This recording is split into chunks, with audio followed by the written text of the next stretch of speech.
All right, so we're looking at our fifth PowerPoint here. So we're gonna be knocking out like the sort of the basics of how to actually run like a consultation session. So we'll talk about like what our roles are in the realm of coaching for nutrition, right? So again, we're not necessarily telling anybody what to eat. That's not really our role. We are simply we are simply ensuring that we are applying that guided self-help, right? Um, so the role of like a nutrition consultation, right? So this is where like, some students I know that have graduated, like, they love nutrition and that's really what they spend a lot of their time on. And like you could even call yourself a nutritionist, right? Like you're a certified personal trainer, but like if you have nutrition certifications as well, you can call yourself a nutritionist because there is no certifying body of um, nutritionists out there. So, like if somebody calls themselves a trainer, that's fine, but they can't call themselves like a certified personal trainer. There's a distinction there. Because if they call themselves that without like license, that's a very quick way to get in trouble, right? Well, on our end of things, nutritionist, right? Because there is no like governing body for that. You could use that title if you find that that is something you're more interested in. So, maybe that's the kind of thing you sit down at your gym and do. Maybe you're the nutrition guru. So let's go ahead and take a look at the role of that nutritionist, right? The role of like a nutrition counselor or nutritionist, right, is to assist in gaining confidence or making effective dietary changes, right? So the big thing here is that like you are assisting in this, right? Like again, you're not doing it for them, you are applying that like guide, right? That's our main here, the thing here, right? So we can educate and encourage healthy decision making, and it can help improve uh, sports performance. Right. So we do know that like these things are important here, but this one especially, like we can the educating part, right? Like we are applying that guided self-help. I'm actually gonna put that up here. That's the guided self-help, right? Um, we can tell someone like what the acceptable macronutrient distribution range is. Heck, we can even sit down and help somebody calculate that. But we don't ever tell somebody like, I want you to get 200 grams of carbs in a day. That kind of thing is outside of our scope. So who's going to be like a nutrition counselor? Who's going to fall into this category? Coaches, athletic trainers, strength and conditioning coaches. And then you are going to see like a difference here. There's a difference between a registered dietitian, right? So a registered dietitian is a different role. Like this is a medical role, right? So a registered dietitian is a medically trained nutrition professional with specific licensing and scope of practice. So a dietitian, again, is very different from a nutritionist. They fall into the same realm, like they can still be a nutrition counselor, right? Like they can go backwards, but we cannot step outside of our ring, right? And a dietitian can do a lot of different things. And their roles are different. They can, determining specific calorie, macronutrient, and micronutrient. Oh, I guess this is slightly different. I was going to say, we can help our clients determine their calories. We can help our clients determine their macros, and we can help our clients like come to their own goals. But like dietitians can set specific goals, right? So actually, I'll put that in here as a distinction as well. Like, can aid with determining or with discovering macronutrient, micronutrient, and caloric goals from the perspective of education and assisting, right? Whereas like a registered dietitian can determine calorie, macro, nutrient and micronutrient goals, right? So like we can help our clients sort of like come up with what their, you know, self chosen macronutrients are, right? Like Robert, if you and I were sitting down for like a nutrition consultation, right? And I were to be like in fact, actually, we'll do just the briefest of versions here. BMR calculator. All right, so check it out. Here's our BMR calculator. Uh, maybe it's not the world's greatest one, but let's see if it works, right? So, Robert, how old are you? 24. All right, and your height? 5'8" on a good day. And your weight? Well, I haven't weighed myself since quarantine, but before quarantine, 150. Cool. All right, so if I hit calculate here, right? And there's more settings, right? I could use like different versions, right? I actually personally, the Catch McCardle formula, like if you knew your body fat percentage, that's actually one of my favorites. But we'll keep it really simple. We use the, actually we use Harris Benedict. That's the kind of the one I generally use. So your BMR is around 1,693 per day, right? Mifflin St. George gets you pretty close, 1,645. Let's say your body fat percent, this is kind of fun. Let's say your body fat percentage is 20%. It'll go down to 1546, but let's say your body fat percentage is 10%. It goes up to 1693. Let's say it's 5%. You're all bodybuilder style. Big differences, right? So we're just going to go with this. No, we're going to use this version here, the 1693, right? So here's the thing. Like I showed this to you, and now I can explain like what it is. I'm totally allowed to do this, right? I'm totally allowed to go, okay, so if we run your like statistics through a general calculator, right? And this isn't super specific, it's not perfect, it's using math, you know? If your metabolism is faster than the averages of how they came up with this formula, you're gonna fall outside of this realm, right? But if your averages are, you know, perfectly in line with it, then it's great. And this is a really great place to start, you know? Like what you can do is you could try these numbers and you know try it from week to week and track your weight consistently, and if you notice that your weight is not going in the direction that you want it to go, then you're like, oh, okay, so I'm the exception to that calculator. Like there's that calculator is not perfect for me. I'm going to add 50 calories a day, or you know, add 100 calories a day, or I'm going to subtract 100 calories a day, depending on like what direction you're going. So on a sedentary day, because here's the thing, this is your BMR, right? Your basal metabolic rate. That's the number of calories that you burn resting. So every day, just in order to maintain, like if you were in, you know, a coma, you would burn by default 1,693 calories per day. Actually, that reminds me, speaking of calories, 1 second.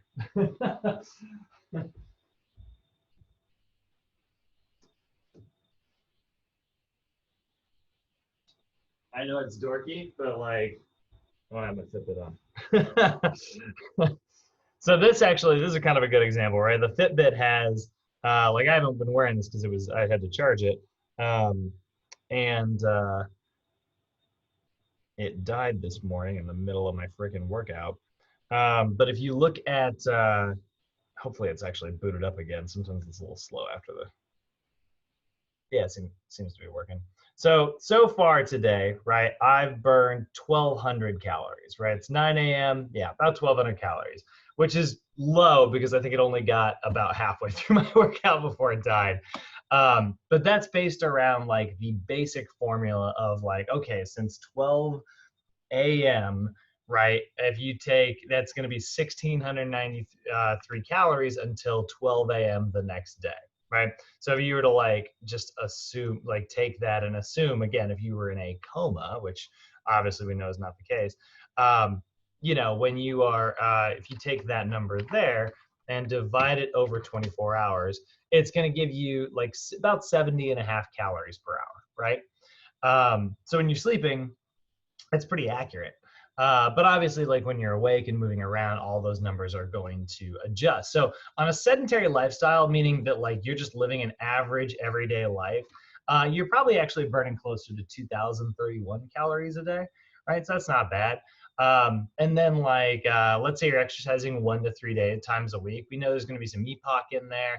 Like if you're being, and we want to average that out, like probably what's going to happen is you're not going to have like just a minimum of 2,300 calories on a day you worked out, you probably run like closer to 25, but then you don't work out the next day. And so it averages somewhere around here, right?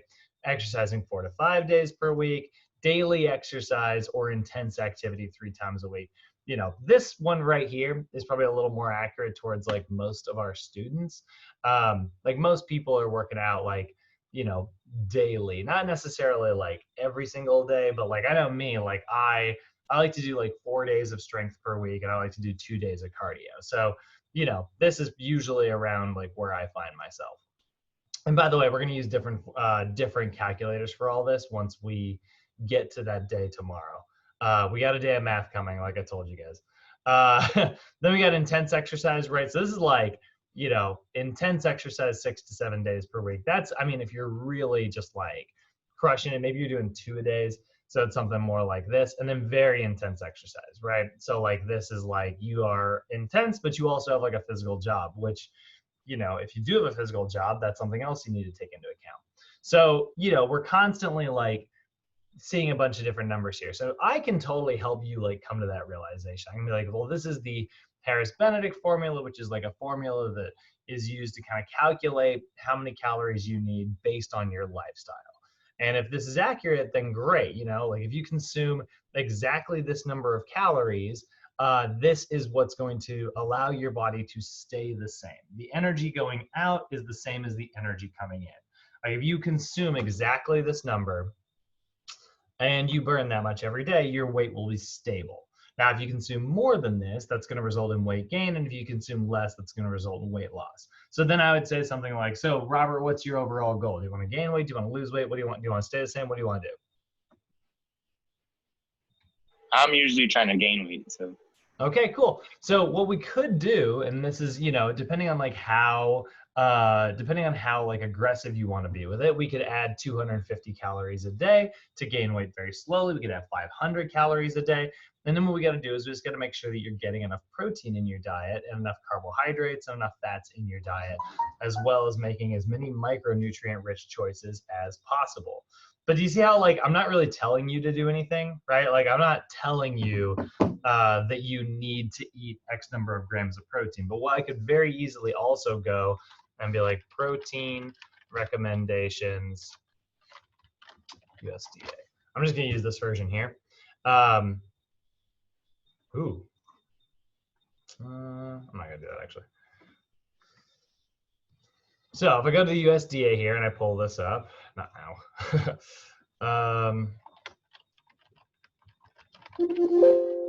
I was hoping to freaking find, well, hold on. Maybe it's just a Google image search will help me.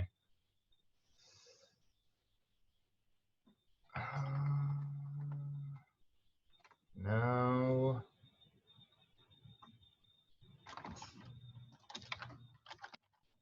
I just don't want to have to peel through the slides. I'm gonna have to, all right. Fine. It's 0.8 grams if you're sedentary, and it's about 1.9 grams if you're not. All right, PowerPoints, macros. Protein.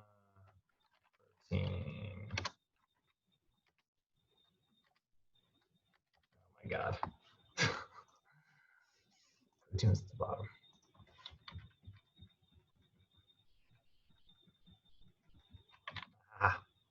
Okay, so here we go. All right, so now we pull up like our daily grams of protein, right? So again, if I go back, oh, I closed the window like an idiot. All right, if we go back and we said, all right, I'm just gonna do this manually from here forward. If you said you weighed 100, you said 160 pounds? Yep, 160. So, or 150. Okay. So if you said that, right? So if I went, like let's say like this divided by 2.2, that gives us your kilograms, right? So that's going to be 72 kilograms, right? So now if like I explained to you, it's like, okay, well, you're going to want to consume this many grams of protein per kilogram of body weight. So if you have 72 grams kilograms of body weight, we're going to multiply that by one of these here. Now, me personally, based on like what we've talked about and based on like how our training is going to go moving forward, you're going to really kind of fall under like the weight gain, weight loss goal, right? Like your goal is to like put on muscle mass. So we want to make sure we're getting enough protein in order to be able to do that. So we can go as anywhere as high as we want on this range. So I would say that's going to be 72.72. We'll round that up to 73, and we'll say 73 times 1.6. So that's going to be a minimum of about 117 grams a day, or 73 times 2.0, 146. So a good protein intake for you would be somewhere between, what was it, 70 times 1.6? Yeah, 72 to 146 grams per day.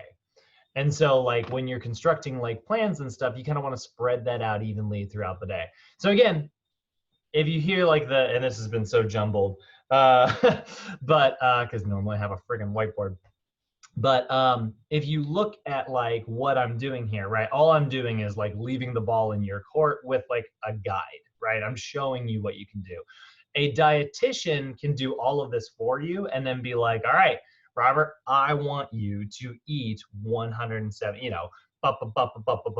like they can tell you specifically exactly like what they want you to do, because that's what you're hiring a dietitian for, right? Like, yeah, that's what you're hiring a doctor for. You're like, hey, fix my so-and-so, whereas like what we're doing is we allow you to kind of make healthy choices based on like the education that they give you. So they can do that. They can aid in meal planning and cooking tips. Cooking tips is actually part of a registered dietitian. They actually have to go to some cooking lessons, like even around things of like how to not mix foods when you're cooking, and food safety tips and stuff. That's actually under their realm as well. In meal planning / cooking tips.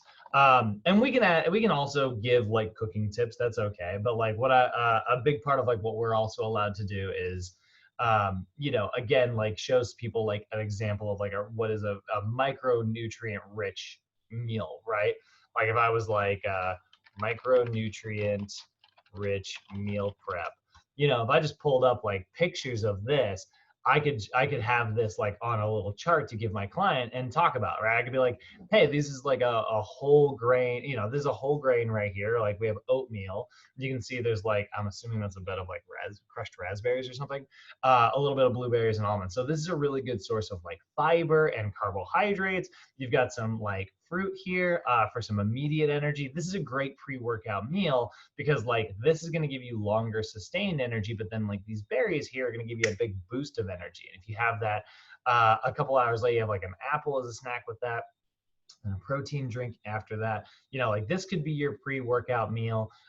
This could be right as you're walking into the gym, and you can get a protein shake after you leave the gym. You're covering a lot of your bases. A couple hours later, you got this like nice, healthy, deconstructed burrito bowl here. You can see like all the colors here. This is packed full of micronutrients, and these are really good like protein options. I have a feeling I'm looking at a vegan one again. I just realized there's no like meats in this one.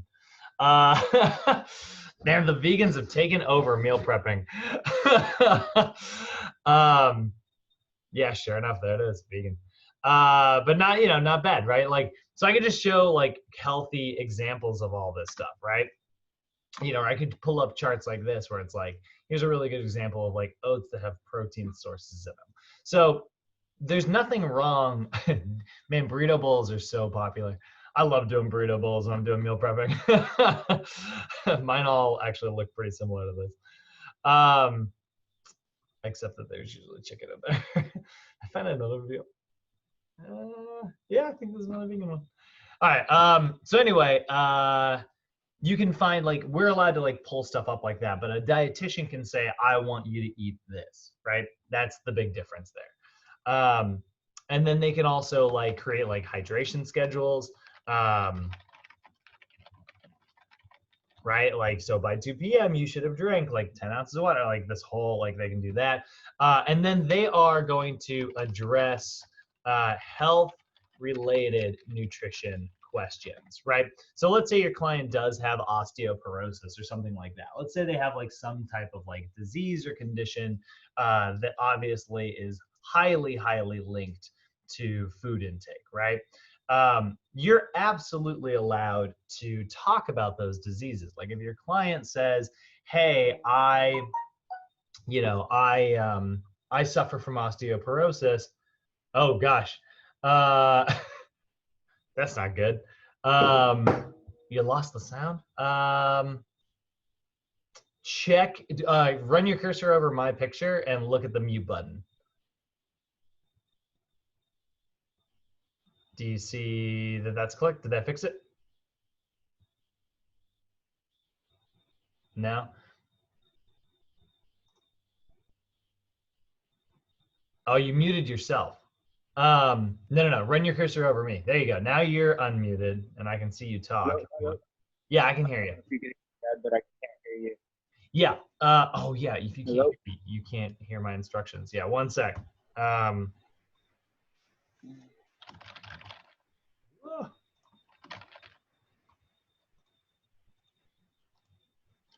There we go. Hello, can you hear me? Yeah, totally. Yeah. Run your cursor over the picture of me and select unmute. I'll bet you. Did you trip it? Let me see. Like, can you see my screen? Do you see how, like, if I run my cursor over your face, I've got a mute button here? Right now, all I see. Let me see if I could switch my view. I don't think I can. Can I? People at home watching this are like, "What is going on right now?" I know. I'm so sorry. Don't sweat it. Oh yeah, there you go. Can you zoom in and then run your cursor over the shared screen one? I see. You can't unmute that? Stop video, mute my audio and video. I don't know. It's okay. I'll just go off of my phone here. I'll just close the laptop. So you can close me out of the laptop. All right. Let's see. I'm sorry about that. Oh, that's all right. Let's see here. I'm gonna. What do I just click this? Boot you out of there? Oh, you won't be able to rejoin. I'm gonna leave that alone. If you want to leave on the laptop. Go for it. Okay. I'm afraid that if I click out, I'll never look back in.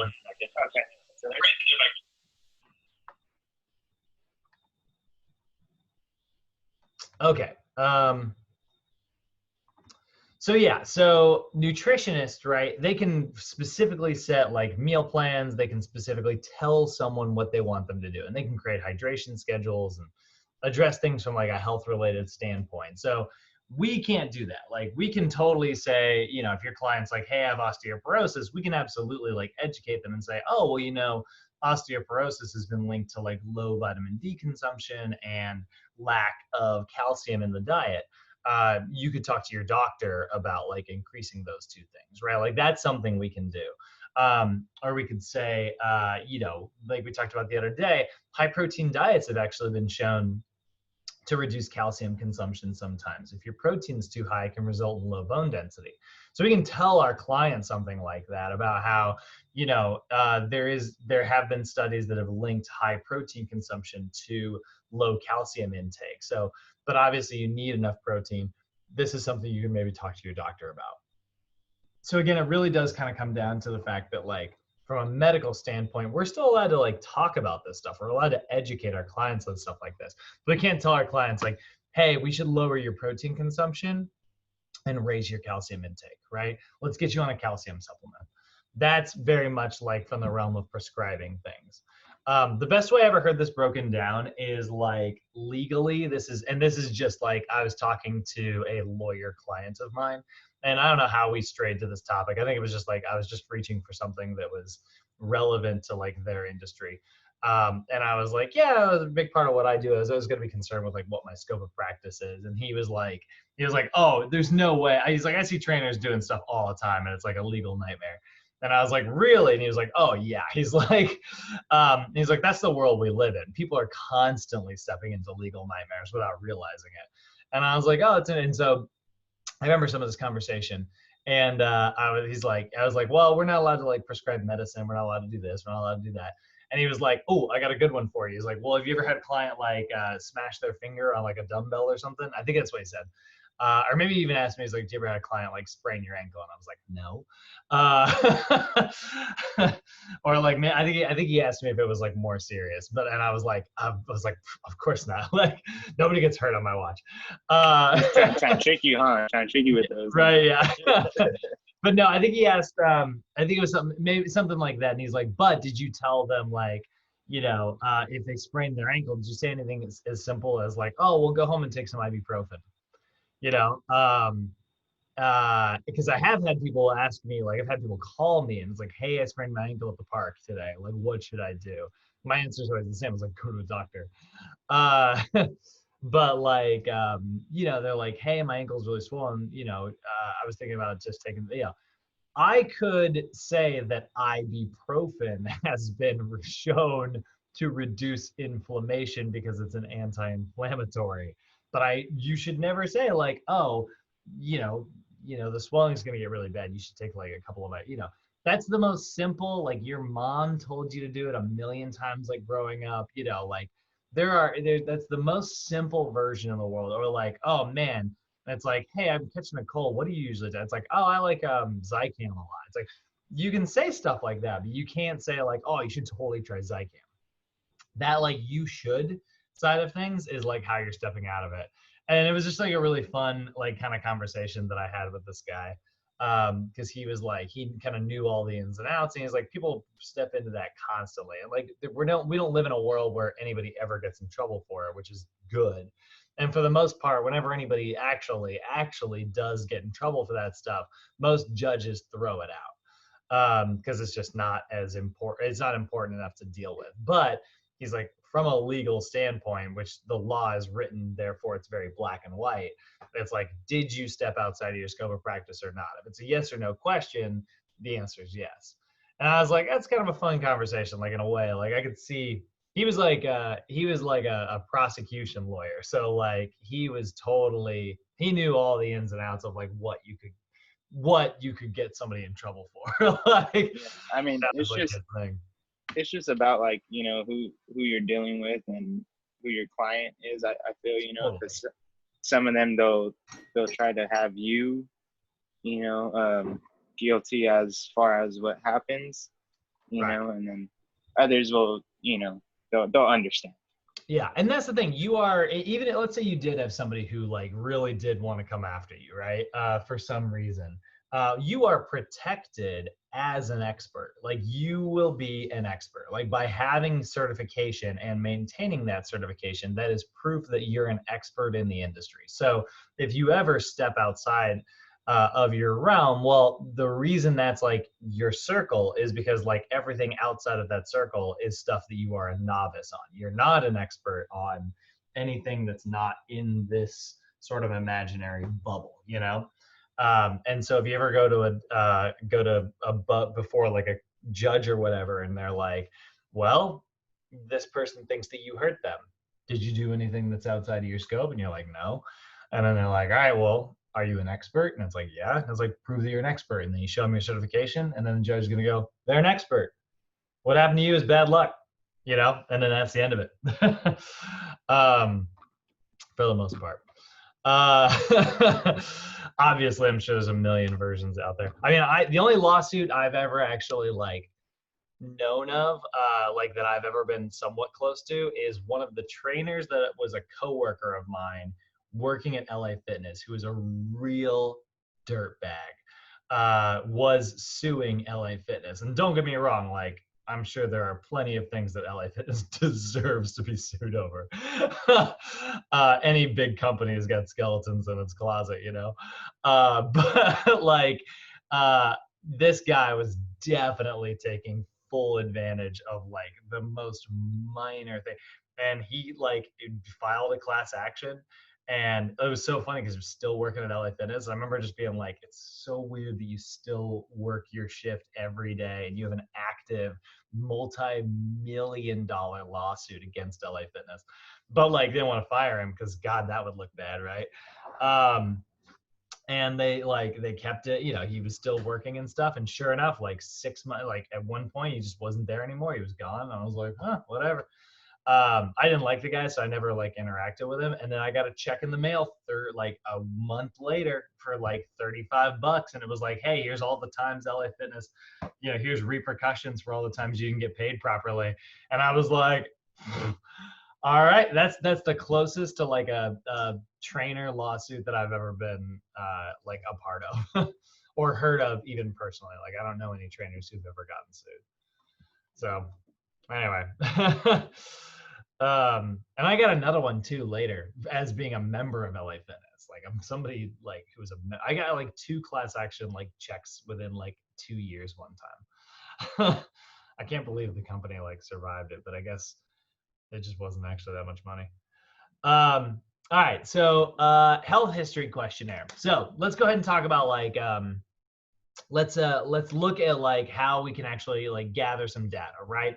So obviously we need to be able to get information about our client's current diet in order to kind of be able to advise them properly. Just like if we look at that kind of 3-step process, right? We always have to start with like identifying what's going on, then we can kind of fix it, right? We can solve what's going on, and then we can like implement that solution. So it's our 3 steps to problem solving. This first one is just going to be gathering information from the realm of nutrition. A lot of that's going to be in the form of like questionnaires and written assessments and stuff. So data required before consultation, right? Actually, no, we're going to say gathering. Whoop. Gathering data before consultations. So a big part of this is obviously going to be contact info, and we've got all that. So I'm gonna leave that off of here. But one of them is going to be what's called a health history questionnaire, right? So a health history questionnaire.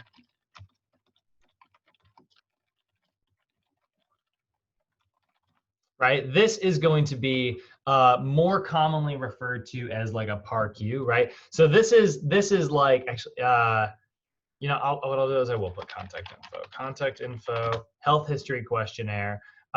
In our NASM version, this is sometimes commonly referred to as a general medical history questionnaire, or like a PAR-Q, right? A PAR-Q is a physical activity readiness questionnaire. It's not directly related to like nutrition, so it's not mentioned here, but it's basically all of that stuff that you've signed every time you go into a gym, and it's like, hey, do you have any pre-existing blood pressure problems? Do you have a history with this? Like all that stuff. So contact info, health history questionnaire, list of current medications and or supplements.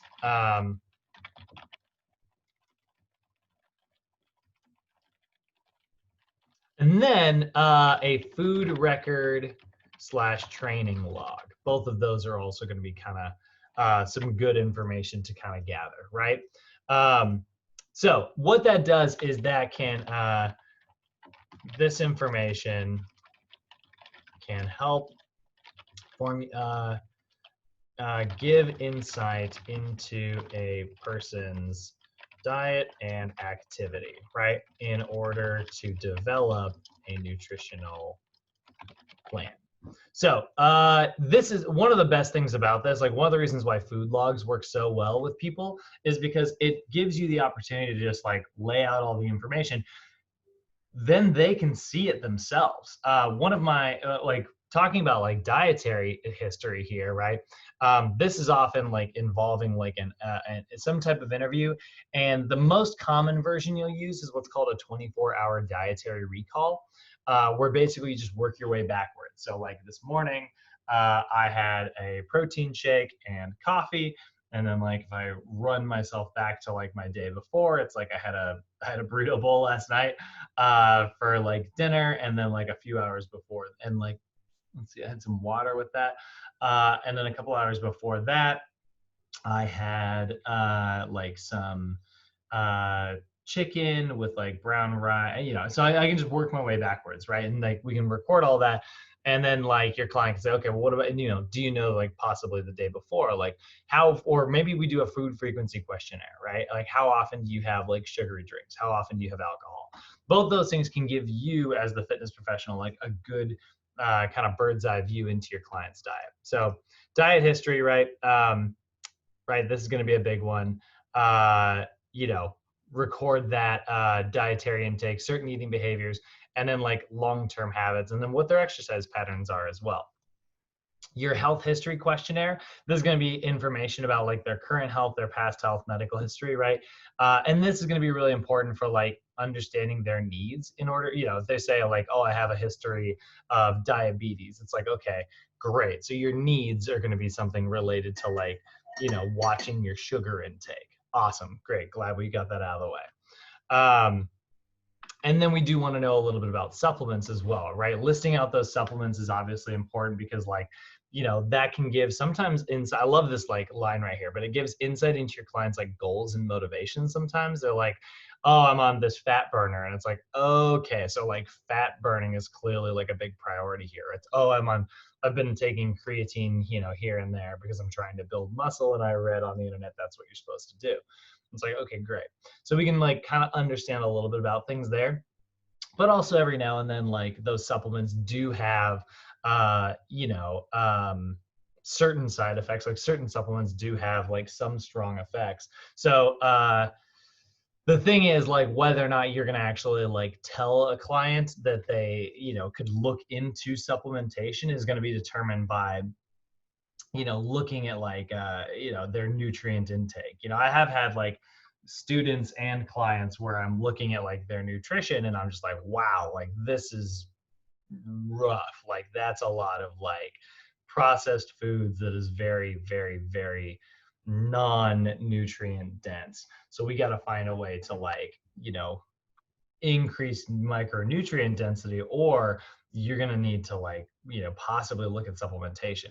Now, obviously I'm not allowed to tell somebody that like they need to take a specific vitamin or supplement, but if I were to like lay out, you know, an example of like what a client's meal looks like and say, so what I'm looking at here, if we look at all this processed food, the one kind of common through line is that there's a severe lack of micronutrients. This is a very energy dense meal plan. So there's plenty of calories, but there's not very much like nutrition. And so, you know, if you are feeling run down, you know, this is something where like a multivitamin or something might help you fill in the gaps. Again, like I'm leaving the ball in their court, right? I'm educating them on like the efficacy of those things. So the most common food intake data that we're going to talk about are going to be a food record or food log, more commonly referred to as like a food log, right? Which is recording food intake over a 1, 3, or 7 day period. These are fantastic. I'm actually going to kind of move forward here because they're going to lay all these out. And actually, just don't follow along with the notes for just a few minutes. There's also the 24-hour dietary recall, which is needs the athlete to remember all food and beverages consumed within the past day. And then we have a food frequency questionnaire. This is the one where people usually get kind of defensive, but it records how frequently common foods are eaten on a daily, weekly, monthly, or even yearly basis, right? And basically you're just gonna ask your clients like, all right, how often do we have things like alcohol? How often do you have like soda, you know?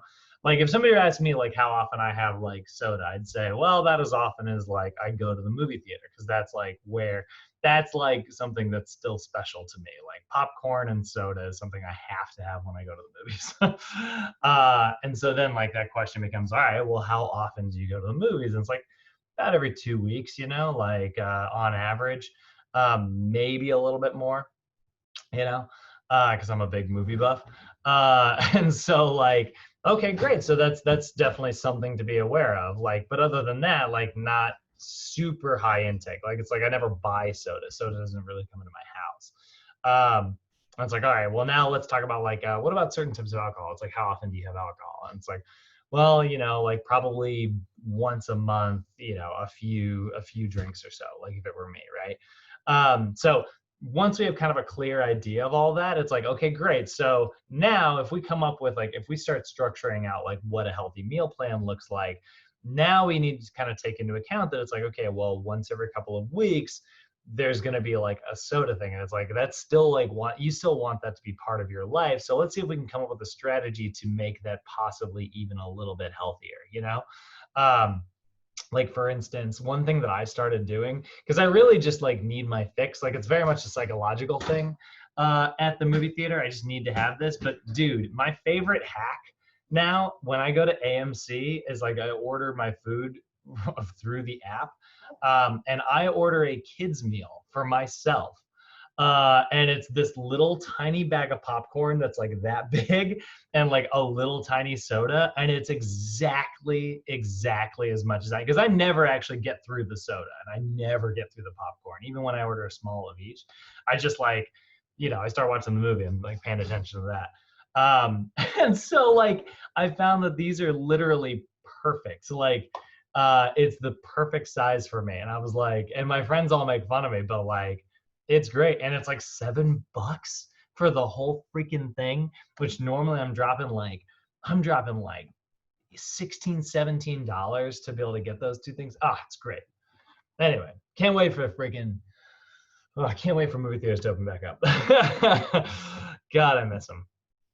So let's go ahead and look, let's go back and look at food logs, right? So looking at food logs, these are records that can contain like, these are records of like everything consumed over like whatever period of time, right? This is great right here, this line. It offers an assessment of short-term patterns for evaluating intake and meal plans. The nice thing about food logs is you can kind of see what your client generally likes to do with their meals. So if we are trying to suggest like healthier versions of that, we can make sure that we're not just like completely straying away from something that is somewhat natural for them, right? So food records also provide an objective view on the foods consumed. The other nice thing about this is like, it's just information, it's data, right? You can directly look at it. One of my favorite things about food logs, one of my favorite stories, there's this story in a book called Intuitive Eating.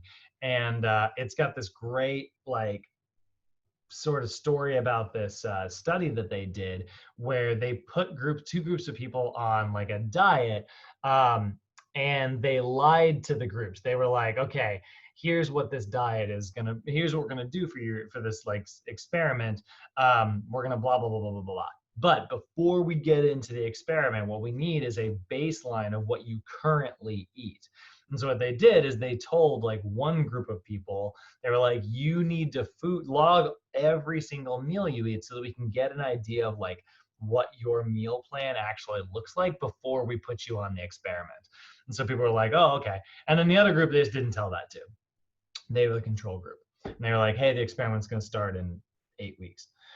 So one group was like told, okay, for the next 8 weeks, you need to log all your food so that we have an accurate view of like what you eat. And the other group, they were just like, we'll start in 8 weeks.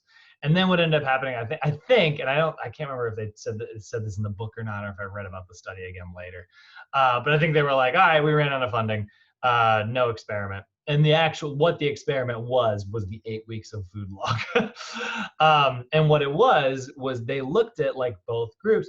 And what's funny is the group that food log lost weight over that 8 weeks and the other group didn't.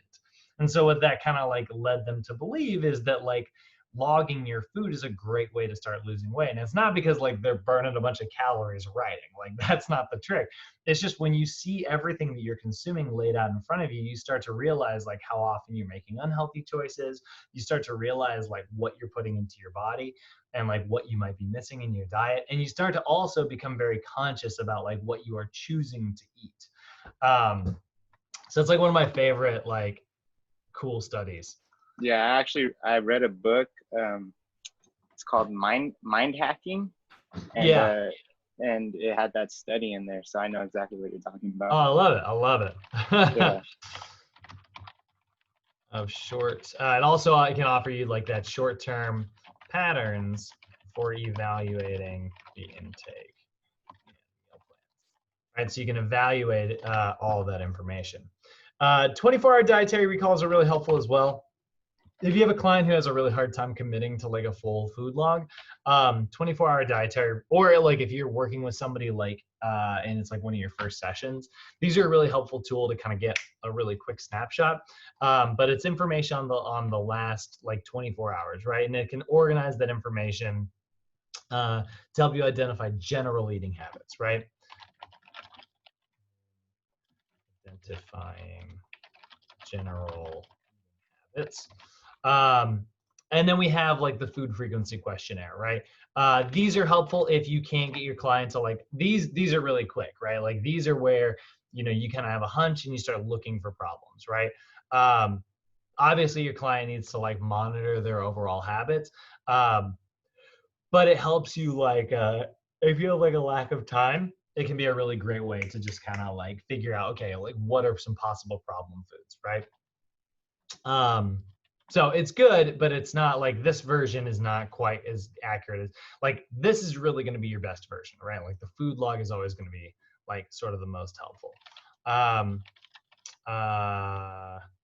So lacks time and cost. Lacks time. I don't like that definition. Or I don't like that phrasing. Excellent if there is a lack of time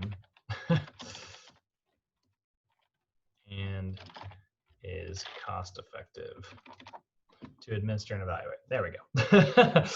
All right. And then we also have like exercise logs as well. So this can help sort of determine like energy expenditure and things like that. This is really helpful to see like, okay, you know, your goal is to like, you know, we know that weight loss is determined by like energy out versus the amount of energy in. As long as there is more energy going out than there is energy coming in, your body is going to have to make up for that lack of energy that it's receiving, and it's going to get that from its own body, right? It's going to be like, okay, hey, I still need 500 calories today, and like we're done eating. Where am I going to get my 500 calories from? Oh, that's right. I've got all this like body fat stored. So it's going to tap into that. So that's why we need to create like what's called an energy deficit if we want to lose weight, or we want to create an energy surplus if we're trying to gain weight, right? And so an exercise log can help with that. If you're trying to create that energy surplus and you're just not moving that much, well, then most of that energy is going to have to come from your diet. I love pulling up, like I said, like that BMR earlier. One of my favorite things about this that I love to like show my clients is it's like, you know, if you are on like no diet, like let's say your goal is to lose like a half a pound a week, right? We know there's about 3,500 calories in a pound of fat. So 3,500 divided by like 7 days in a week, right? That means that like you need to create a deficit of about 500 calories per day in order to lose about a pound a week. If you want to lose like a half a pound a week, well, then that's going to be about a 250 calorie deficit. So if you're consuming like, you know, if you're on just a diet alone and you have to take away like 250 calories, that means you only get to eat 1,800 calories a day, which can be rough for some people, right? But like, let's say you start exercising, right? 2361 minus 250, you can eat 2,100 in a day. That little difference, like that 300 calories might make a huge difference. And all it took was you going to the gym Monday, Wednesday, and Friday for just a few minutes. Like get your general like 30 minutes of exercise in every day, or maybe 70 or, you know, 75 minutes in a week of moderate intensity. Let's say we raise that intensity up. We start exercising like Monday through Friday. Well, cool. Now you can eat 2,200 calories a day. So like, I love showing that stuff to my client just really quickly to be like, look at how easy it is to create an energy deficit when you're exercising regularly. So there are clinical assessments as well. Again, this is kind of outside of our realm, right? But these are actual, like, again, these are going to be conducted by registered dietitians. And that can actually like help you understand a specific nutrition status. So like a dietitian could order some blood work or something and be like, oh man, your calcium levels are low, or oh man, you've got a lack of vitamin B in your blood. So that can be really helpful. There's also a lot of really great records on the USDA for analyzing like this nutrient content, right?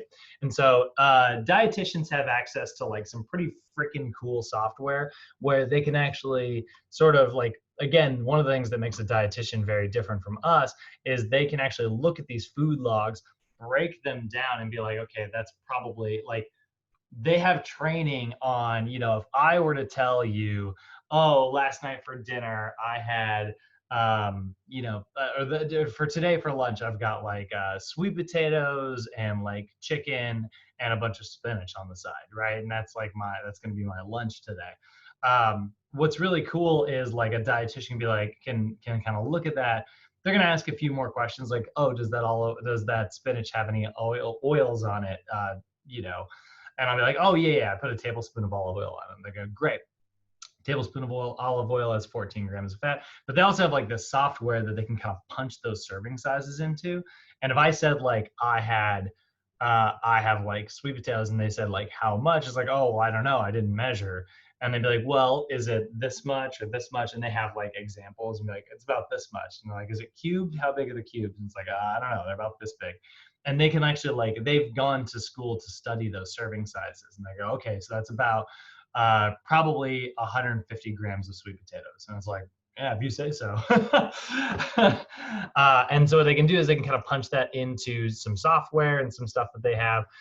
They can look at, I mean, they can look at these big tables that we're talking about here, these nutrient composition tables, but for the most part, they have like programs and be like, boom, this is how much vitamin A you're getting in a day. This is how much vitamin B. This is, you know, They can knock all those out, which is pretty cool. And that's, again, a version of something that like we don't do. We don't break down like specific, you know, we don't get into the specific like prescriptions of how much food to eat.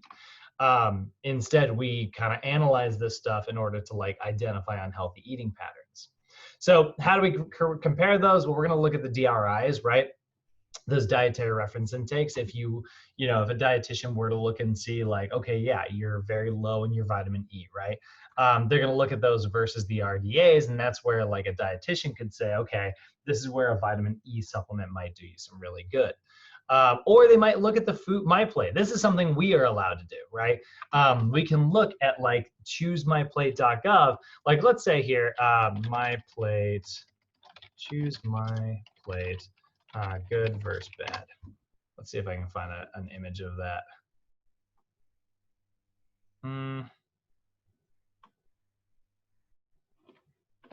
That's really good. Healthy plate versus unhealthy plate. Let's just find a picture of that. There we go. Oh, this is great. Here we go. So if we look at these two things here, what am I looking at? Is it all sweets? No, it's chicken and gravy. So we look at these two things here, right? These are very, very different looking plates. You can see this is like sweet potatoes with like marshmallows on top. There's some coleslaw on it. So like if somebody to like look at this and like, I think that's cranberry. If you look at this, you'd be like, well, it's got some color in it, right? Like, yeah, there's those sweet potatoes are, you know, high in beta carotene and stuff. And, you know, that coleslaw has got carrots running throughout it and like little bits of, you know, probably what's in coleslaw, like cabbage and lettuce and stuff. Yeah, cranberries. So we can see, oh no, it's a green bean casserole. That's not coleslaw at all. So yeah, like we can see like, sure, it's got green beans in it, right? But that's, whoops, I dropped my chair. That's very much, this is very much an example of like our macronutrients are definitely off here, right? Like if we look at like how this plate is divided up, we have a lot of protein, right? With like a lot of high fat protein, and we have a lot of starchy carbs, which don't get me wrong, I love starchy carbs. They're very good for you, right? Cornbread, which is going to have like a lot of added oils into it, and a lot of like unnecessary fats. And we see very little like, fiber on this plate, right? Whereas over here, we're seeing sweet potatoes again. We're seeing green beans again. We're seeing some cranberries in their natural form rather than just like an added sugar jelly version. And we're filling up a lot of our space. This is actually going to leave you feeling fuller than something like this. And it's probably going to have, to look at it, God, I would assume that it's going to have probably a third of the calories actually. Those are some classic like freaking Thanksgiving meals right there. Here's another example of like a very energy dense plate versus a very nutrient dense plate, right? Kidney beans, it's got a little bit of protein in there. And then like, this is actually, I would say this isn't even a meal right here, ironically. Like I know this is designed to like show a healthy meal, but there's actually not enough energy here. But if you were to like maybe consume these two things together, it's like you're getting your nutrients here and you're getting a lot of energy here. So now you're like, well, isn't that justified? Like, couldn't I do something like that? And it's like, you certainly could, but you got to remember there's a lot of added stuff over here that's, taking up a lot of space. And, there's a lot of trans fats in this fried food here. But here's like a really great example of like a healthy plate, right? Half of it is fruits and vegetables, right? We're seeing like oranges here and broccoli with green beans, some whole wheat pasta, and like a lean piece of fish, right? And then there's a glass of milk because we're in America.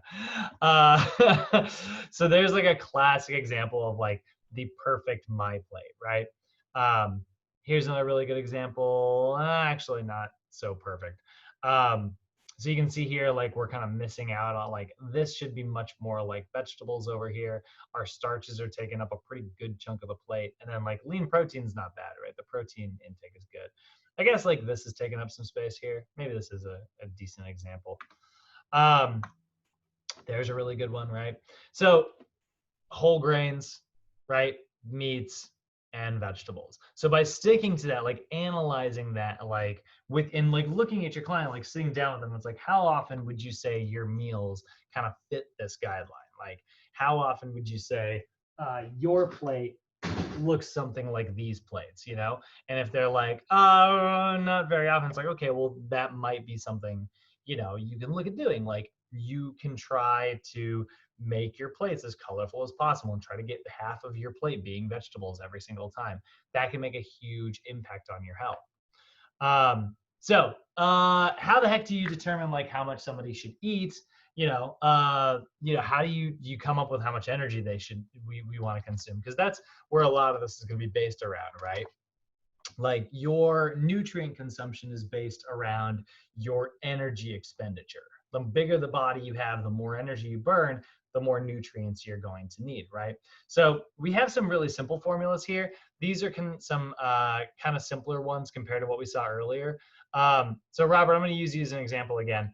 And I know the sound cut out last time. How many pounds, just to get it clear one more time, how much did you say? 150. 150. Okay. So here's like a really kind of simple formula that's different than Harris Benedict. Let's see how close we get though. We would fall into the 18 to 30 category. So that's going to be 15.3 times, actually I need another calculator. 150 divided by 2.2, 68 kilograms. So 15.3 times, oh god dang it, I already forgot the number. 68, good god. Times 68, right? And then we're gonna add on 679. Not bad, 1719. That's pretty close to the, what was it? What did we come up with last time? Like 16, I think this is about 100 calories extra compared to the other one, right? And then we have like our activity factors to multiply that by. So we go over here and look at this BMR calculator here.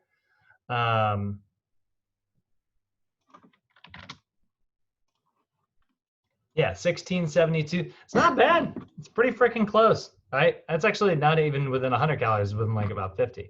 But then like our activity factors are a little bit different. So this one is saying like that's your BMR. This is you at basal, right? But you're not at basal, right? You are living an average everyday life. So let's multiply this number by 1.6. So that's definitely a little more generous, right? This is assuming that you are a pretty healthy, active person, right? There's your activity factors over here. Now, let's say you're like a super athletic, like super active person, 17, 19. We're going to take that number sometimes all the way up to 2.4. That's a crazy high number of calories, right? So now these formulas, you know, the highest we ever got over here as a super high active person was 3,100. So how do you choose which formula? Well, again, it's kind of be based around, it's going to be based around like, you know, interviewing and like, you can try something out, and if it's not working, you can make adjustments. You know, one of the best ways that I usually advise my clients is like, I'm not a big fan of like, I actually really like weekly weighing rather than like weekly weighing. But I'll say like every 2 weeks, you know, record your weight. Just because things fluctuate so much, it can play mind games. But let's say you want to, you know, do it every week, right? Every Sunday, you test your weight, you know, something simple like that. And then you're just going to average out those trends and see like, okay, I'm losing this much per day, or I'm losing this much per week. My goal is to lose this much. I need to be a little more aggressive about like my caloric intake, or I need to be a little bit more aggressive about my activity, you know, to make up those differences, or I need to be more aggressive about how much food I consume, depending on like what your goals are. There's also like vitamin and mineral. Again, this is going to be by looking at those RDA values. Again, this is going to be, you need very accurate like measurements of these things, and this is very much like getting into like a dietitian realm here. But if we look at like, you know, kind of working through these assessments here, right? If we look at like working through these consultations, your initial consultation is just all about like gathering information. So actually, we're going to kind of, let's see here. Initial consultation with clients, right? I told you, this is a weird day for notes. Consultation.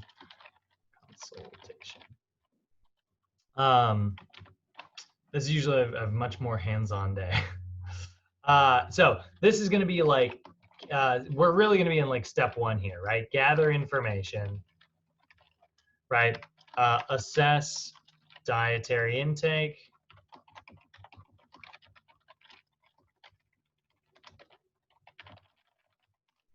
Develop some goals. Actually, I should say aid in developing goals. You don't want to tell your client their goals.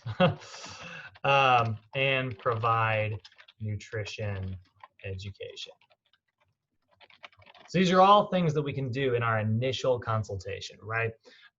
So when you're gathering information, like this first part here, a lot of it is going to start with reviewing, like, you know, hey, like, why are you here? Why do you want to talk about nutrition so much? What is it that you're actually like interested in achieving? Right? This is a big part of like gathering that information. And then like identify like what their overall goals are. They're like, well, I'm here to lose weight. Hey, I'm here to gain weight. Hey, I'm here to improve my status so that like I'm training for a marathon right now, and I just keep getting super drained. Like I just feel like by the end of the week, I'm totally wiped out, and like I can't even move on Sunday. And it's like, okay, let's take a look at like what your nutrition looks like, because you might not be properly fueling your body. That's a big part of like where you're going to start.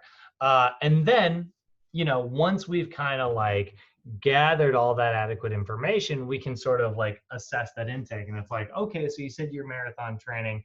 I'm looking at your diet here, and this is all like you're doing, you know, you're on this super high protein intake. Like every meal you've got like a chicken breast. You're eating like 7-8 chicken breasts a day. And that's good, but it's also like, it's like, how are you feeling? Like, do you feel full? And it's like, dude, it's like, I can't eat anymore. Like, I know I'm supposed to be eating more food to have enough fuel for this marathon that I'm training for, but like, I just can't. Like, my stomach's not big enough. I feel uncomfortable. It's like, okay, so we need to focus a little bit more. We need to find some foods that have like less of a satiety factor, right? We need to find something that's not going to leave you feeling as full for quite as long. protein leaves you feeling full for quite some time. It's slow to digest. And fat intake is also, going to be kind of slow to digest. So we're going to focus a little bit more, like, let's talk about like what, shakes and glucose, treats you can have that actually might give you like sustainable energy, while still providing you with like, some form of nutrition. The exact opposite of that, by the way, like some form of nutrition, a guy I used to marathon with, uh, he loved gummy bears because they were super light and full of sugar, and he would keep like a Ziploc bag of like gummy bears on him when he would go for runs, and he would just like pop them like candy. And it was just like, that they make like electrolyte version, like marathon versions of those things. Is like, yeah, but I like the ones from the dollar store. And I'm like, all right, man, like you do you. But it was a great way for him to just get a little bit of sugar, and then like come the day of the marathon, he would always have like super healthy options, but he always still had like gummy bears with him, and he would have 26 of them, and he would pop one every mile. I was like, cool, whatever. Then you also want to aid in like the development of goals. One of the things that we've talked about in our behavior change specialist classes, which Robert, I know you haven't gotten to just yet, but one of the things we actually will be looking at, is the development of SMART goals. SMART goals are a super helpful system that we're going to break down very detailed. But like helping your client develop smarter goals is a huge part of what we do. Because again, we're not making goals for our clients, but like Robert, earlier you said you're like, yeah, I generally focus on like gaining weight, right? So if you walked in the gym and I was like, all right, well, what are your goals? And you just said, well, I want to gain some weight, right? I'd be like, great, like, let's make that into a more specific goal though. It's like, how much weight do you want to gain? When do you want to have it gained by, right? And when you say weight, how much like lean muscle does that actually mean? Like if we break this down, right?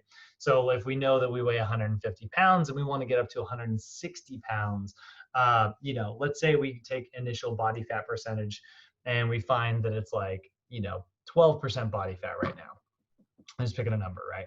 So that means that like 150 pounds times 12, 12%, that's going to be 18 pounds of fat.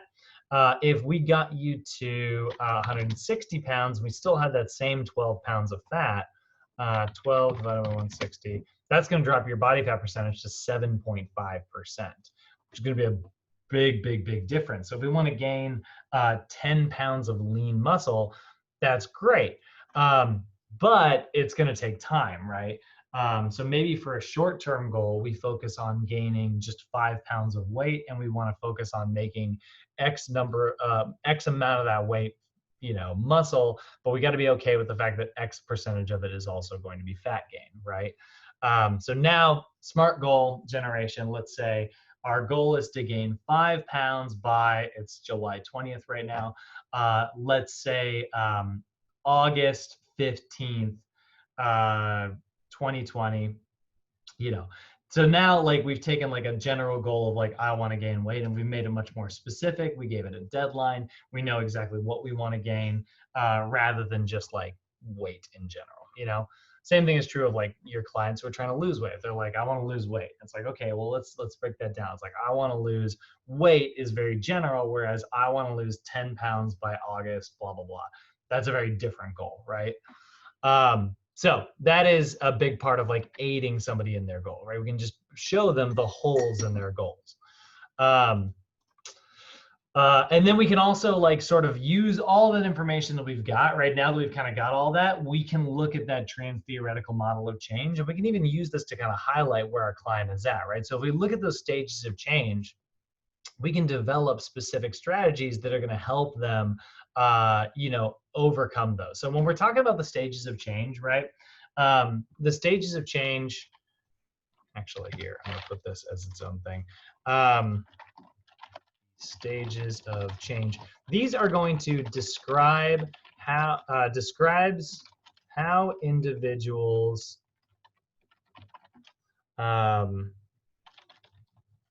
change habits That's actually pretty decent.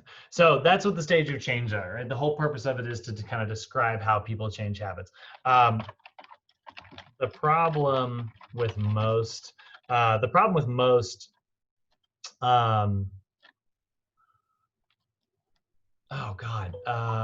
individuals, or actually, you know what we'll say, the problem with most programs is that they live under the assumption that everyone is ready for change. And that's just simply not true. Like, I talk about this all the time. I had a student who was like trying to help their girlfriend like lose a bunch of weight.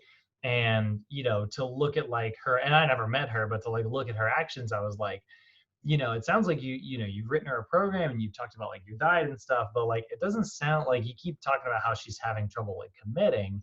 It doesn't seem like you're focusing on the right thing in the stages of change. It doesn't sound like she's super ready to adopt these habits yet. So instead, like you might be better off simply like helping her come to terms with like what gym membership she wants to get. You know, help her formulate some goals, help her like, you know, visualize where she wants to be in the future. Like make this a slower process rather than just being like, hey, I got you a gym membership, I wrote you a program, and I wrote you a diet. Right? That's under the assumption that like she's ready to commit to all of those things. Most people aren't, you know. You can come to me right now and tell me that you're going to make me a millionaire and be like, Brad, we're going to make you a millionaire. All you got to do is commit to, I don't know, being the world's greatest NASCAR driver. You know, it's going to be like 8 hours a day of driving a car. We're going to teach you how to be the greatest driver in the world, you know? And it's like, we got a foolproof program. Like, I might even believe you that you could turn me into like a millionaire NASCAR driver, but like, I'm not passionate about it. I'm not interested in it. Like, I'm not really ready for any of that. But if you were to like slowly just be like, all right, well, let's show you what's kind of cool to learn about cars. And then like, you're like, this is the, you know, show me something about an engine, which I don't know crap about cars. And like find a way to like pique my interest, then I can slowly like start to come around to these things, right? And that's true of like what we do. So this is where we're looking at that stages of change, right? And I know like some people watching this recording right now, we've talked about this before. We come back to this a lot. This is actually, Robert, going to be in chapter 19 of your regular textbook, the lifestyle and behavior modification chapter of NASM. So this is some stuff you'll definitely want to know. But this is how we can sort of identify where somebody is in the stage and then like what things are going to help them reach their goals. So the first one is going to be pre-contemplation. Pre-contemplation is where most people are. Like trainers aren't going to see very many pre-contemplation clients because like pre-contemplation are individuals who are lacking the intention of making a change in the near future, right? Usually measured as not intending to change within the next 6 months. Okay, so pre-contemplation is like somebody who is not considering. Like, again, if you were to come to me and be like, world's greatest NASCAR driver, I'm gonna be like, still not thinking about it. People have been telling me for years, the one thing that I'm like deathly afraid of, I'm super afraid of bees. People have been telling me for years, like, you should go like see a hypnotist and like not get like your fear of bees knocked out. And it's like, that's a logical like thing to do, actually, like to be like, hey, I want to get over this like deep-seated fear of mine. Or like, you know, when my parents owned a pet store when I was growing up, we had this one therapist in town would constantly send people to our pet store who were just like very fearful people, and like as a form of therapy, they would both come down and my parents would let them hold the tarantulas that we sold, these giant spiders that were like the size of your hand. And it was like a way of like fear breaking. And it was great for us because people ended up like, as like a show of their newfound confidence, they would like buy these spiders and then like, you know, they would like become like customers and stuff. So my parents were like, this is great. And my dad like had a whole method. He was great at it. Like the therapist wouldn't put the spider on, and you can't really expect a spider to like want to crawl out. So you have to like grab it. And anyway, my dad would always like be there and he'd be like, all right, I'm gonna put the spider in your hand in 3, 2, and he would just go, and he would do it on 2 because my dad's a jerk. And it would like, you know, people go, they would always go, but he would educate them first. Like my dad would almost do some of the things that are effective for the theoretical model of change. In that one of the best ways to get somebody out of pre-contemplation is education. Education is a super great tool for getting somebody to move forward, right? Like they're not thinking about changing generally because they don't know that whatever it is they're doing is bad for them, right? Like smoking, right? There's a reason like they started putting labels on smoking. Like the idea is like these people were not thinking about stopping smoking. So, you know, we stepped in and put pictures and you know, labels on there. It's like this product has been shown to cause cancer, right? That educates somebody. So my dad would do like a whole spiel on spiders and talk about like how they can be super friendly and like they're actually slightly cuddly. Like they're actually, if you like, people who have studied them have looked at like how they're actually surprisingly affectionate, which seems really weird. They just can't convey it in a way that we understand. Like a dog licks your hand, a cat like rubs up against you. Spiders kind of just sit there, but they're actually pretty, they get to know their owners. There's more intelligence there than we give them credit for. And then like they're mostly made out of water, which is why it's really important that you don't drop them. Like a tarantula will straight up explode if you drop it from like normal height. Like that's it, like death sentence. And when I say explode, I mean it. Like they go, it's crazy. And so like, you know, my dad would like talk about all this and be like, it's really, but this is a living creature. You need to make sure that like, you know, you take care of it. And so like, it would kind of psych people out. And like, when I got older, I remember like learning about the transit and I was like, oh, my dad was totally like getting people who are not thinking about it to start thinking about it through education. He had no idea what he's doing, but like, you know, it worked every time. So that's pre-contemplation. And then we got contemplation. Contemplation, this is where my dad analogy totally breaks down because this is like this is definitely a different situation. So contemplation is individuals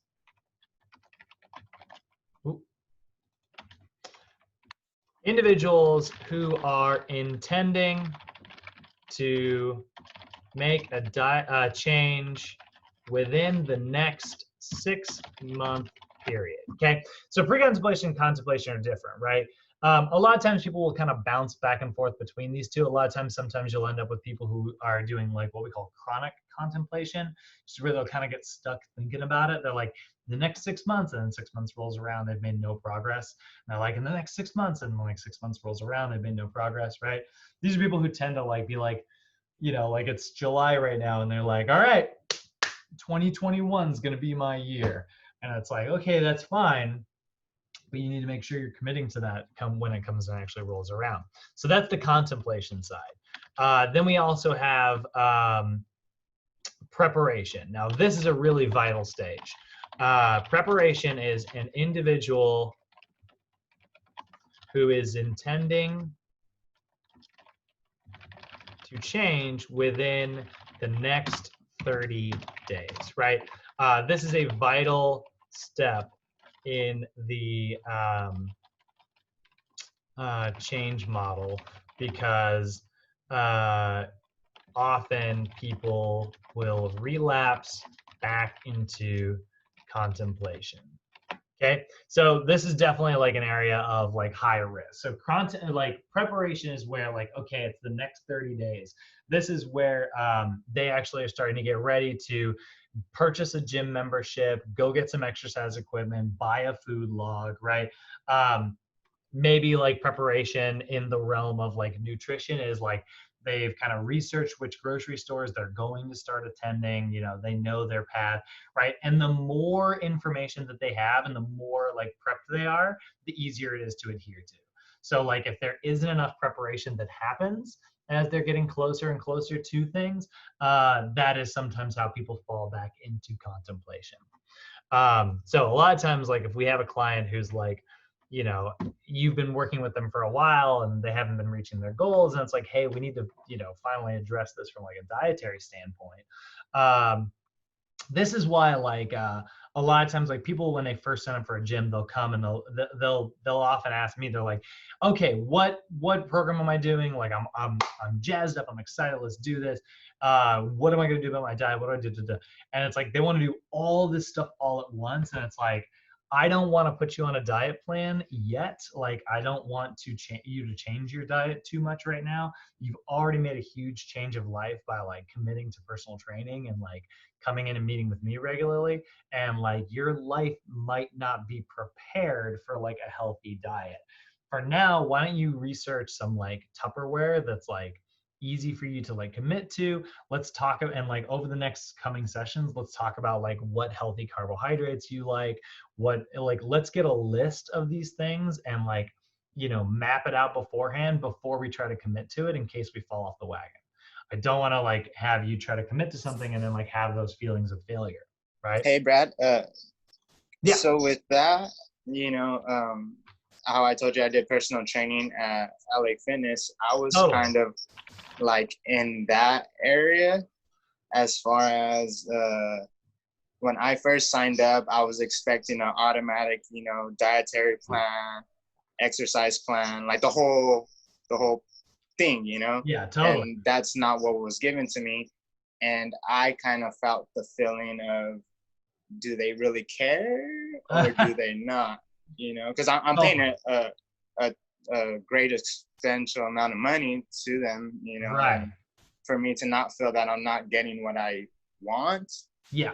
How would we be able to explain that to our clients? Like, okay, that's coming, just hold back. Yeah.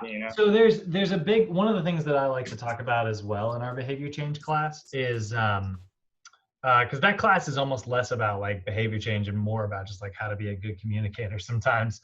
But one of the things I talk about is like what's a term called managing expectations. So managing expectations is like laying a framework out for whatever it is you're going to address. So like whenever I'm bringing like let's say like I got a new member who's like, they signed up for the gym, but they haven't like committed to personal training yet. And so I've got like a tour or a fitness assessment that I've got to give them. One of the things that I always do is manage all of their expectations up front by giving them a framework of what we're going to do. I do a little bit of that like in this class, right? Like before we ever start doing any of the note stuff, I'm always like, here's what we're going to talk about today. Here's why it's important, right? And that kind of like gives us a snapshot of what's going to come in the future. That puts your client at ease and gives them like, what to expect. So once they get through a bit, they're like, oh, cool. And they kind of get amped up and ready for what's coming forward. So a lot of times, like I'll manage those expectations by like, hey, I know that like personal training, you want to talk about like diet with me, but you've just made a huge life change. I do want to address your diet. We're going to talk about it more once this becomes more routine. I don't want to overwhelm you with too much information at first. Right now, I don't even need your workouts to be that effective. We're trying to create like overall healthy lifestyles.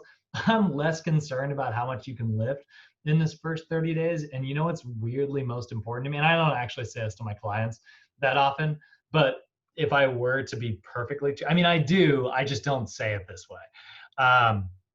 You know what I'm most concerned about? Like in this first 30 days, I want you to show up for every session and I want you to show up on time.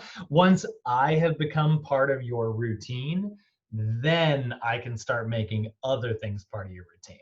Now let's start like, coming into the gym. Now that you're here on time consistently, let's start attacking your sessions a little bit more by making sure that you're fueled up a little better.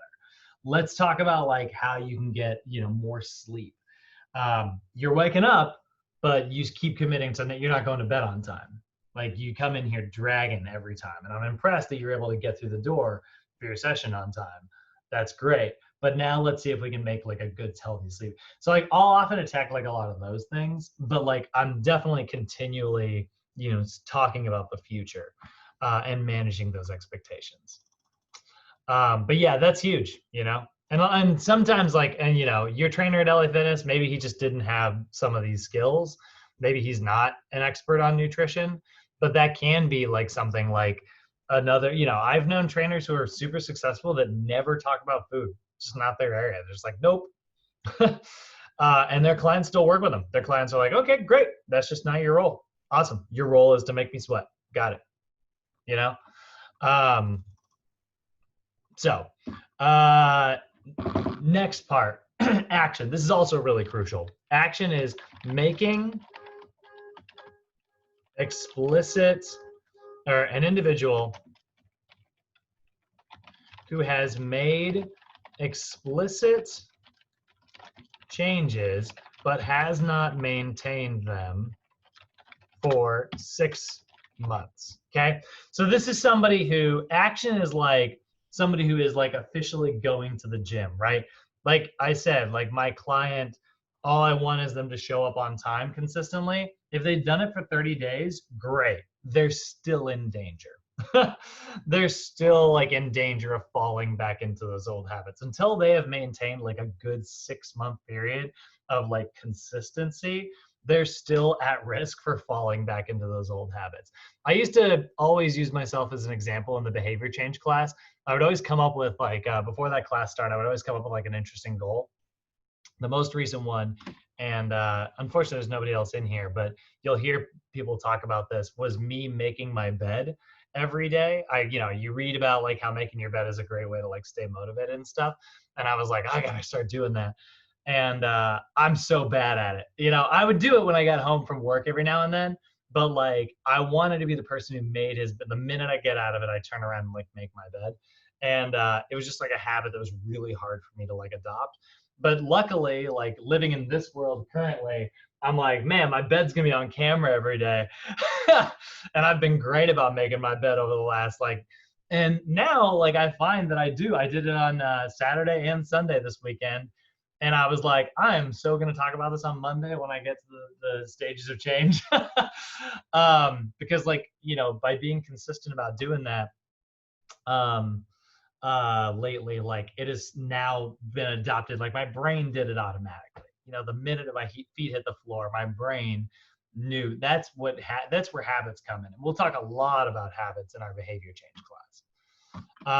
Now, the last stage is going to be maintenance.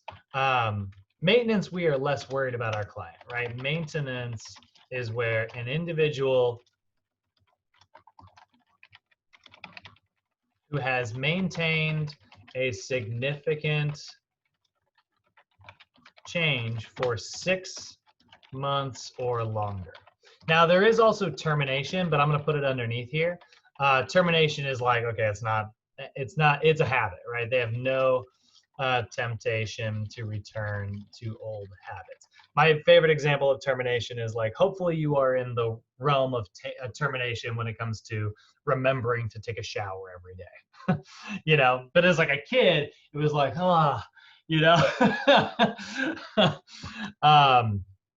or brushing your teeth before you go to bed. Like kids are like, yeah, I don't wanna.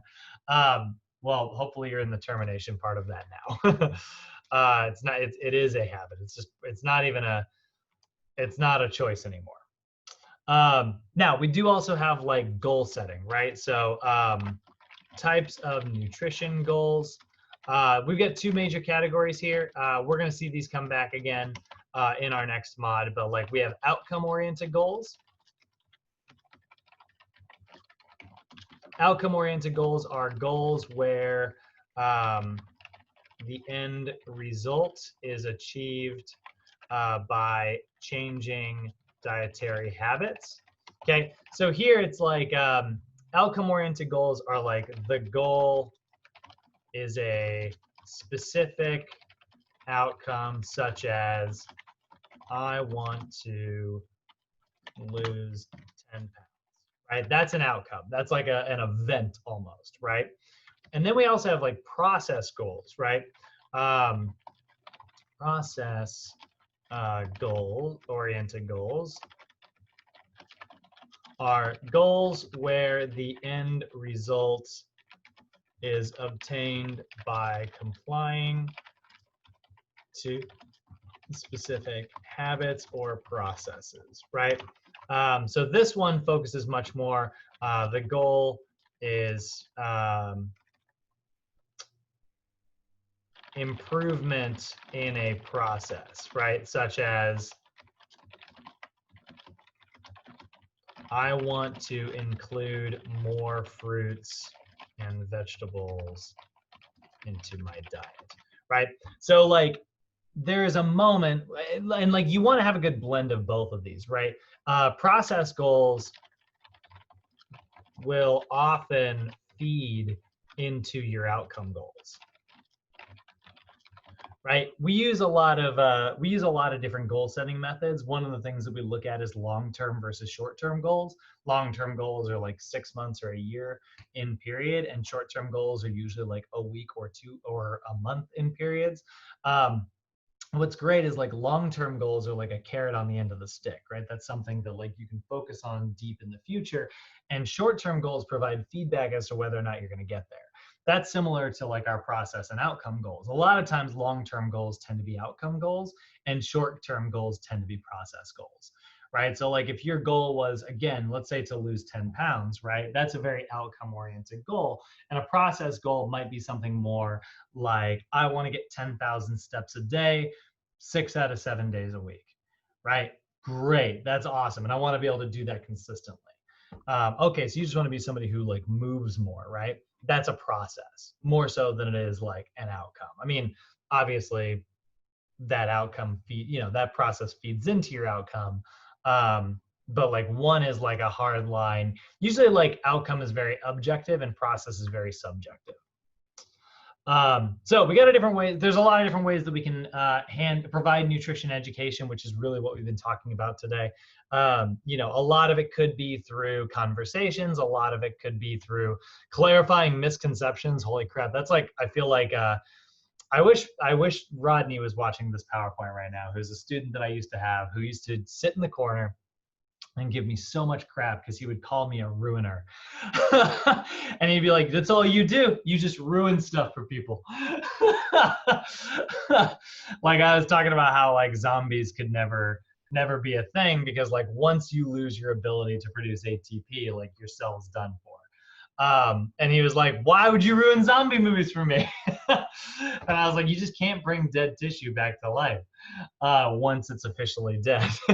But if then I was like, well, there's always like a different version of a zombie. Like if you ever look at the video game The Last of Us, like that's a fungus that takes over your brain. That could happen, or you could get rabies, but like The Walking Dead could never be a thing. But like I guess zombies could. Or I talked about how like Spider-Man could never exist because like we have blood vessels. So if you were ever to swing like that, all of your blood would shunt to your legs and your brain would pass out. Spiders actually can swing like that because they don't have blood vessels. Their blood just kind of splashes around their body. And anyway, he was like, you're a ruiner. And so that's like imparting information through conversation. Clarifying those misconceptions for your client is a big part of what we do because there's a lot of crap information about nutrition out there. And then handing out sample meal plans or even building sample meal plans, you can totally do stuff like that. You just cannot tell your client, I want you to eat this. You can absolutely give somebody out a meal plan, right? Robert, you and I could sit down and be like, all right, let's construct an ideal healthy meal plan. And we could sit back and forth and like, what's your favorite type of whole grain? Boom. What's your favorite type of lean protein? Boom. And we could construct some really healthy plates. And I could say, so these are really good examples of something that like fit your lifestyle and are healthy examples of plates, right? You worked on it. I worked on it. We came together. I did not tell you what to eat. There's a distinction there. And then you always, this is going all the way back, like this PowerPoint, going all the way back, summarize all your information there, right? Wait, where is the summary thing? I know I wrote that down, didn't I? What? Am I crazy? I swear I had a note here. Summarize the information. No, I don't remember nothing about no summarizing. Really? Oh, I meant to say it. Crap. Always summarize your information at the end. So in the same way that like managing expectations is all about like laying the framework ahead of time, summarizing it on the back end is a great way for your client to compartmentalize information because like you're gonna be talking for an hour, but at the end, like I even do this like when it comes to lifting. I make all my clients have like a workout journal. That's super important to me. And so like a lot of times when my clients like, will go up in weight and make like adjustments as we're moving through, I'll always point that out at the end of the session. I'll be like, hey, great job today. I'm going to see you again on Tuesday. By the way, check it out. 5 pounds heavier on the bench press. You set a new record today. Little things like that. Summarizing that is great. So set goals. Summaries often include like setting goals and meal planning ideas, giving them an opportunity to ask any more questions if they need to, anything that like you might have skipped over. And then like how they can actually put that practice, put that information into practice. And it's like, all right, so here's what we learned, here's what we talked about. And remember, like, you're going to apply this by, and you kind of lead them into it. And they're like, I'm going to try this, this, this. Great. You might also try this, right? Like maybe we can give them another suggestion. And then always, always, always, when you're done with your summary, make plans for a follow-up appointment. Do not ever, ever, ever let your client leave the gym without setting up their next appointment. It's not, I'm going to call you to set up our next appointment. All right, see you later. None of that. Ever, ever, ever. It is always on the books before they walk out the door.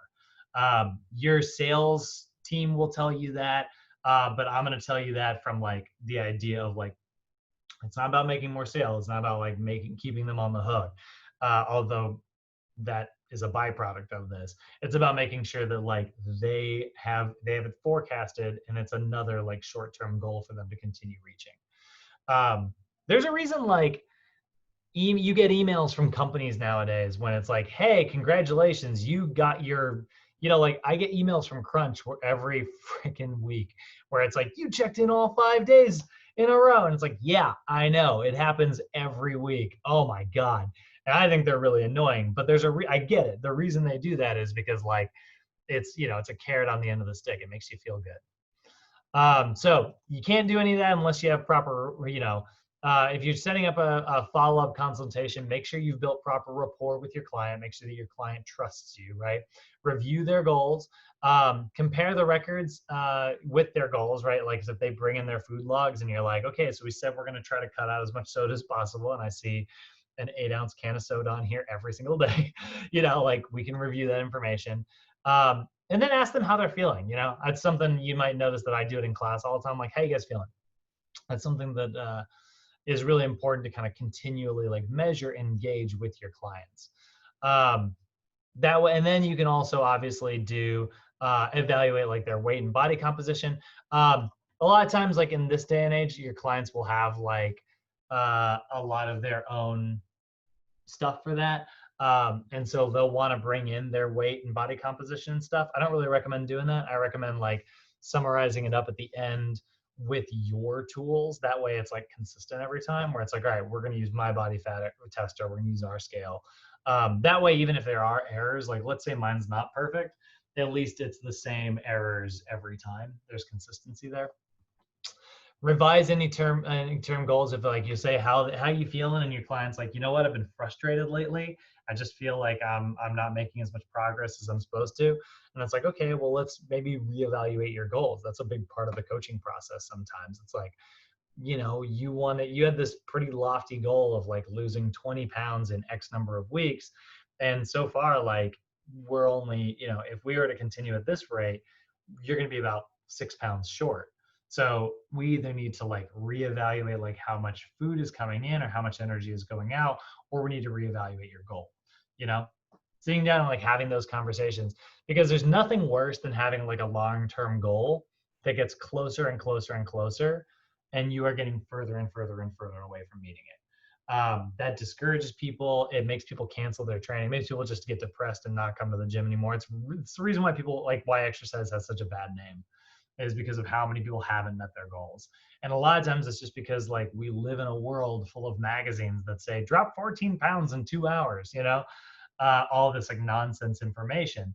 And so like, this is why like sometimes reevaluate, like, and I'll let clients make goals that I disagree with. There's a lot of times where I'm like, yeah, that's a pretty lofty goal.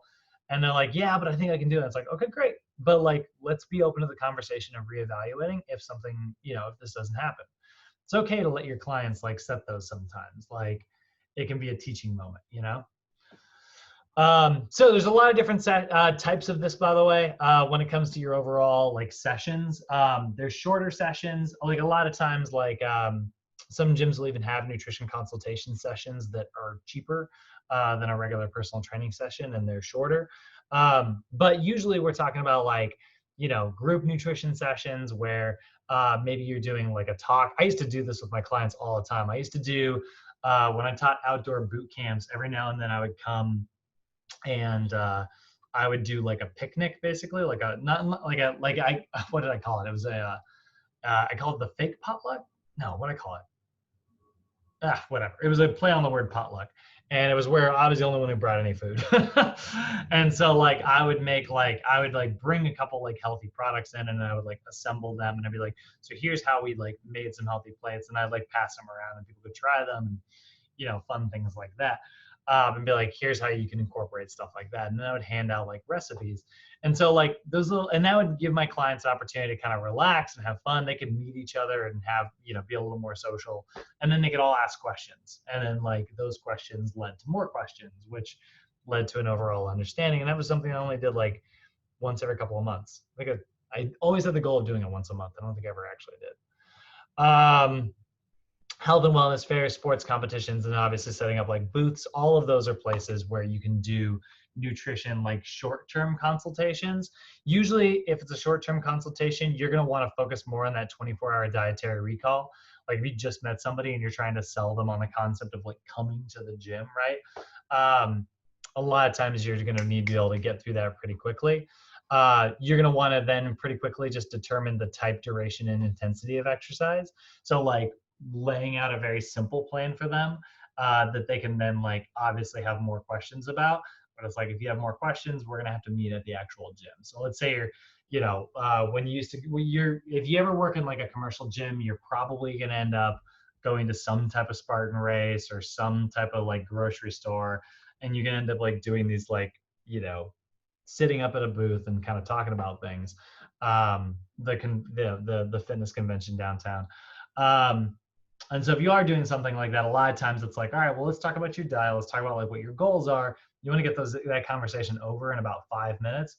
And then it's like, all right, well, based on what you're saying, it sounds like you need to focus a little bit more on low intensity, long duration. Or based on what you're saying, you need to focus on like higher intensity. It sounds like you're not working hard enough to target the right type of metabolism that, you know, triggers muscular growth or whatever. And then be like, so you might try something like this, and this. If you want to talk more about this, you know, let's sit you up first. And then you get their contact information and boom, you're all set. So review that information and assess any changes as needed. And then usually setting like a single goal about their nutrition intake, right? Let's say like this person does sign up and it's like, all right, so we get you signed up. Here's your goal by the time like we meet again. I would say it's less about like nutrition intake. 9 out of 10 times, I don't think you're like, it's saying like nutrition intake here. I'd say 9 out of 10 times you're not going to be able to get that far on a short session. But setting up a goal is really helpful. So it's like, all right, well, we're going to meet on July 31st, right? That means that you've got 11 days to X, Y, and Z. You know, set some small things up for them. All right, so really quickly, just at the end here, some legal stuff. I know we talked about legal stuff in the beginning, but there is the HIPAA. HIPAA is like the insurance coverage that, like, you know, again, you got to make sure that you're following HIPAA's rules. This requires that like you keep all their information very private. You are not allowed to talk about like one client's nutrition status compared to another. You know, this is why like a lot of times you'll hear me say I've had students blah blah blah, but I don't usually use names all that often. I mean, unless it was something that doesn't matter. Like I was definitely talking about Rodney earlier, making fun of me. But like I couldn't say something about like, you know, anybody's individual grades or, you know, anything like that. So that's really important. Confidentiality is key. Make sure that you know, keep all that written. A lot of times you'll keep that in like file cabinets and stuff. Keep it separate in your client's file so that you can always like refer to it if you need to. But like, make sure that you're not like exposing that information to anybody else. That information is privileged, you know? It's just like doctor-patient confidentiality, you know? So summarizing, like we do, if we're looking at this, right? Health and dietary behaviors can obviously be gained through nutrition consultation in order to achieve specific goals. Dietitians are the ones who can perform like medical assessments and medical plans. However, we are well within the realm of being allowed to guide and educate people about nutrition. Our first session is really all just about gathering information related to our clients' goals and a little bit about like their history, right? So when it comes down to it, like, again, and Robert, you're going to hear me say this a lot because I approach everything in my life this way. I'm very biased towards this one method, which is the 3-step problem solving method, which is identify like what's going on, solve it, and then implement that solution, right? What is happening? What do you want? Or why is it happening? And like, how can you fix it?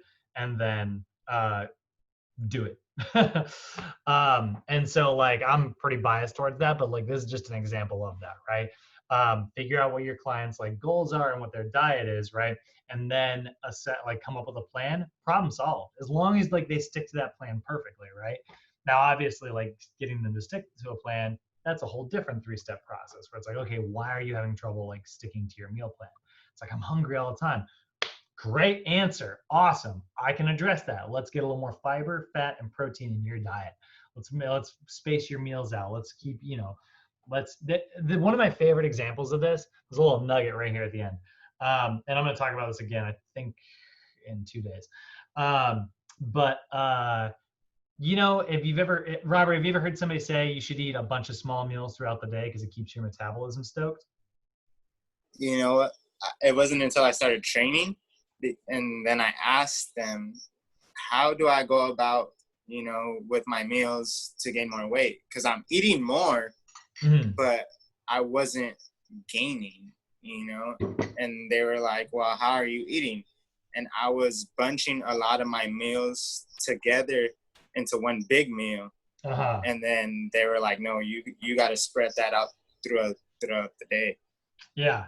So that's great because like that does kind of allow your amino acid pool to kind of send stuff, because it goes to your liver first and that gives it time to kind of distribute it, which is huge, right, for muscle building. But on the weight loss side, have you ever heard somebody use the phrase, it keeps your metabolism stoked? Oh man, this used to float around all the time. It has disappeared in the last few years, which I'm grateful for. But people used to say you got to eat small meals throughout the day instead of large meals because it'll keep your metabolism stoked and you'll lose weight more effectively. And it's like, based on everything we learned about metabolism in our last class, does that make any sense? Right? So, but however, here's the thing. Here's where I totally flip it. They've put people on small meals and they have effectively lost more weight than people who eat large meals. So clearly that means that the metabolism, no. What it means is that people are less likely to make mistakes when they see what they're eating. It's a lot easier to measure small than it is to measure large, right?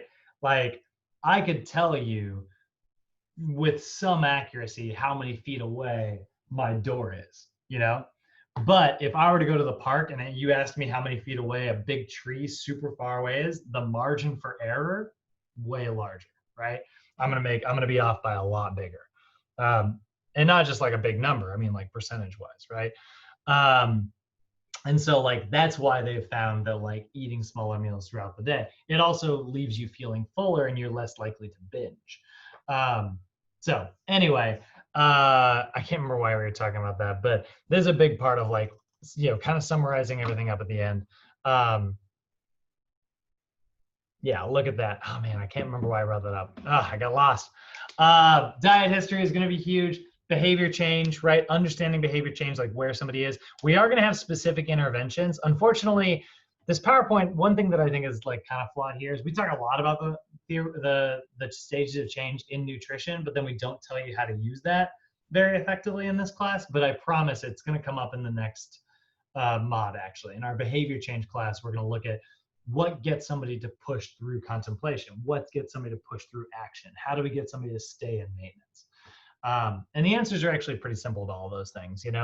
If pre-contemplation, teach them. Contemplation, set them up. Preparation, set some goals. Action, keep them coming to the gym. Maintenance, set harder goals. All those things are great ways to like keep people in, you know, to move from one stage to the next. So we will be looking at that. But for now, stages of change are really great for assessing whether or not somebody is ready to change. And then make sure that you are not falling outside of your HIPAA. You know, do not tell your other clients, even their spouses, like anything about like their sessions. And that is it.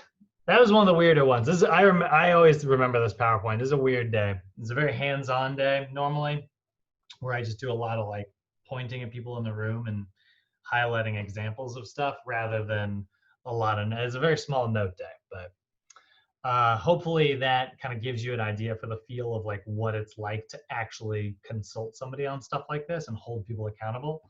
And obviously, you know, Robert, this is your first mod. You're going to get more examples of conversations like this all the time, just from different perspectives. Tomorrow, I got to warn you, tomorrow's the math day. So be prepared. We're going to be punching some numbers in tomorrow. All right, and the recording.